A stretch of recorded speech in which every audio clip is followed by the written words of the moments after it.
وصلت لأرضية الملعب. الأمن بيتعامل. بالفيديو شاهد لقطة دخول مشجعة جزائرية بدون ملابس للملعب أثناء مباراة المغرب والسنغال في نهائي كأس إفريقيا للناشئين المقامة بالجزائر.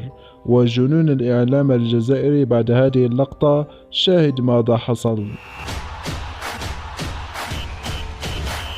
ولكن قبل أن نبدأ، لو أنت مسلم وتتفق بأن المنتخب المغربي هو أفضل منتخب في هذه البطولة، فيرجى الإعجاب بهذا الفيديو وتعطير فمكم بالصلاة على رسولنا الكريم.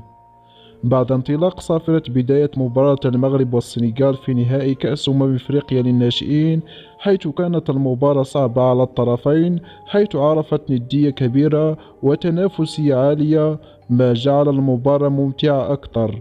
ولكن في لقطة صدمت العالم والإعلام الجزائري، فقد قامت الكاميرات بالتقاط لقطة ستخلد في تاريخ الكرة العربية والإفريقية، حيث دخلت مشجعة جزائرية وهي بدون ملابس تركض وتحمل راية الجزائر وتردد مقولة خاوة خاوة، إلا أن السلطات دخلت بسرعة لإخراجها من أرضية الملعب.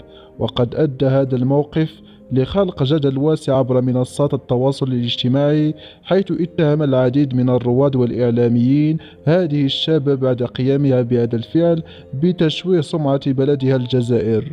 وفي النهاية، لا تنسى الإعجاب بهذا الفيديو والاشتراك في القناة ليصلكم جديدنا.